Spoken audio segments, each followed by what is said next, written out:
Previously at the Glebe Railway Company.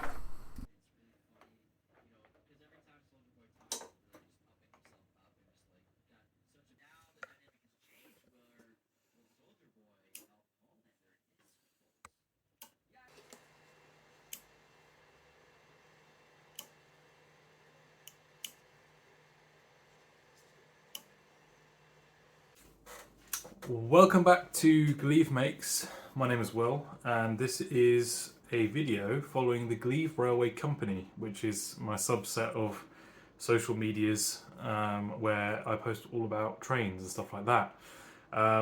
This is Dragonfly's Headlights and Horns Part 2, although I should think you already know that if you clicked on the video.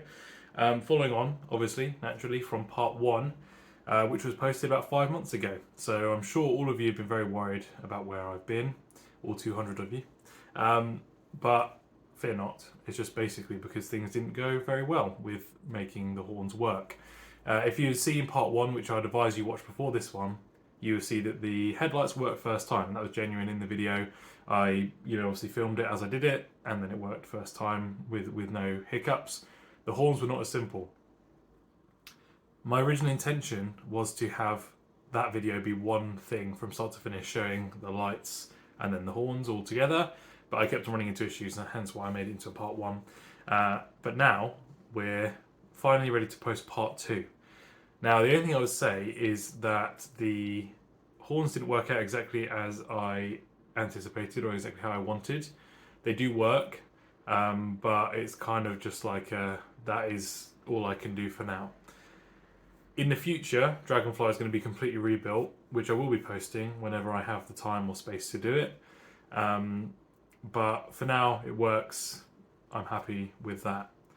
What you'll probably notice when you watch the videos, the room is changed around. It's not in its final form yet. There's lots of mess behind the camera, which we're not obviously going to look at here. But my intention is to give myself a bit more space so I can maybe upload a bit more regularly, which would be great. Previously, Dragonfly was housed exactly where my desk is there, but Dragonfly is gone. I still have it, obviously, if I'm planning on making videos on it in the future. But I have taken it from my top floor flat where I live, which is crazy to have something as heavy as that up here. And trust me, it was a pain to get it down the stairs into my car. And now my cousin has very kindly allowed me to store it in his garage, so that means I can take it out much easier when I want to. Next time I do take Dragonfly out, my intention is to film the final updates on it in this sort of phase. So some of the things that I talked about in that first video, which again, go back and watch that, introducing Dragonfly, because I achieved pretty much all of what I wanted to, at least, to begin with, at least what I'm capable of doing in the flat. And again, I've got to that point now where I just decided that I wanted to have it out of the flat, give me some more space, make it more accessible for me when I need to take it out, so I don't need to bring in extra help to help me carry it down the stairs and stuff like that, because that was crazy. So I'm hoping for 2025 that I'll be able to take Dragonfly out a lot more, because I've not actually taken it out at all in 2024, which is really sad. So, that being said, enough yapping. Let's get to the video. We're going to be going through the process, the final few minutes of video of me setting up the horns, and then I can explain a little bit more about the issues that I had towards the end. Okay, so jumping straight in, here we are back with Dragonfly, and you can see I showed at the start of the previous video the snail horns that I've got, and obviously these are replacement horns for cars, so they should be pretty loud. And you notice that I've basically found a pretty good place to mount them, which is under where the battery is. To make the hole, I simply just marked it out and dented it with a little punch, and then drilled a hole, and I edited that down because that took a shocking amount of time, to be honest, to drill that hole, because obviously I'm not well equipped. I mean, if I was doing this properly, I'd probably remove the whole battery stand and use a drill press to drill it properly, but this is the best I can do with the space and tools I've got. Now you can see that both holes have been drilled, so I'm going to go ahead and start mounting the horn in place, and it fits pretty perfectly, so I'm very pleased I found this space, because I was struggling to sort of figure out where to find that. Now when you buy snail horns, they come with these little nuts, and they have a threaded mounting point on them, so obviously again they're fairly universal, so most cars can accept snail horns like this. I did it up pretty tight, obviously not over tight, just in case I need to remove it and I don't want to damage anything, but that, you know, is going to hold itself nicely in place. And I've just got to repeat that process on the other side. So for a second you can enjoy this close-up of my arm.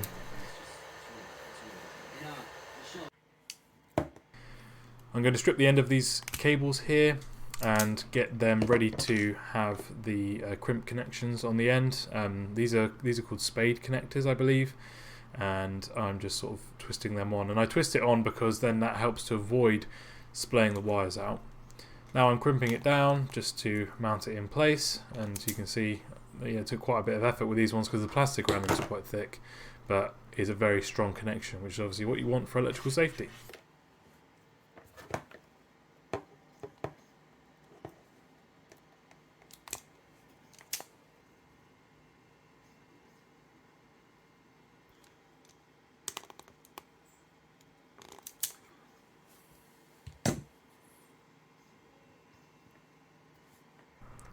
Now we'll come over, you can see I've already attached one of the horn cables to the screw terminals, and then I'm just going to do the middle one there. This is a super fiddly job, but thankfully I was able to make it happen. One of the biggest issues I came up against was obviously, you know, again having the little wires inside splay out.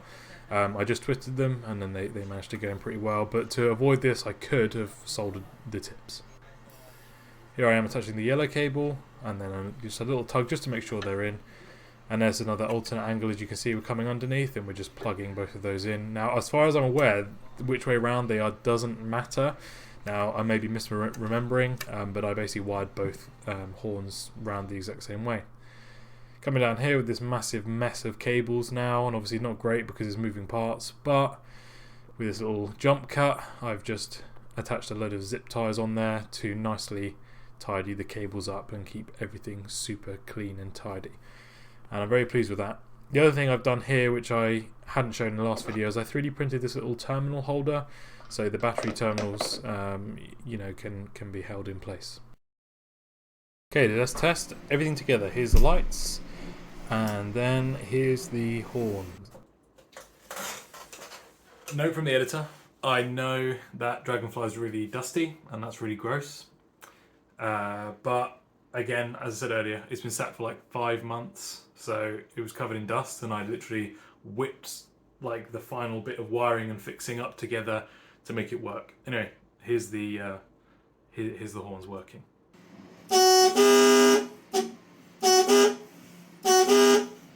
So there's the horn. Well, the horns. Both horns work. There's 2 different tones, which is exactly what I wanted. But I said earlier in the video that I was sort of explaining some of the issues that I had. The first issue I had was that I shorted the horn relay board, the original one that I had. So the one that's shown in part 1 and I'm wiring up in part 2 and stuff like that. I blew it. I can't exactly remember how I did it. I think I might have been trying to, I was trying to like resolder the little diodes that I put on there, and I think I touched 2 of the pads and it literally popped and blew one of the connections out of the PCB, so I had to get a new one of those. And then after that, the horns I'd purchased, I think one of them was dodgy, and so it just didn't work at all. So you'd flick the controller both ways, up and down, for the 2 different tones, and only one of the horns would work. Something's definitely weird though. Even though now it works, as you saw in the video just then, in the little clip just then, they don't sound quite right. They're very loud. There's 2 different tones, but they're not exactly like what I was after. So I'm not sure if I've either mismatched like the voltages somewhere, maybe the horns aren't getting enough voltage, or I've wired something up incorrectly, or the diodes I've put on there have messed something up. Honestly, I really don't know. So I'm going to investigate it in the future. I'm going to come back to it when I fully rebuild Dragonfly. But for now, at least it works. It's loud. People can hear me when I'm coming along the track, if I'm coming up to crossings and stuff like that. That's the goal. I've got the 2 different tones, so thanks for that. I've got the 2 different tones, so I'm going to call that a win for now and leave the video there. If you have any comments or suggestions, or suggested fixes for that, then please leave them down in the comments below. I'd really appreciate if you hit the like button and subscribe to the channel to see more videos like this. I'm going to be continually working to improve the videos, make them better, and I've got some new interesting things that I'm going to be making some videos on as well. Things that be interesting and hopefully useful as well. So again, I really appreciate you taking the time to watch the video if you've got this far through it, and I hope to see you in the next one. Thanks for watching. Bye. Look at this.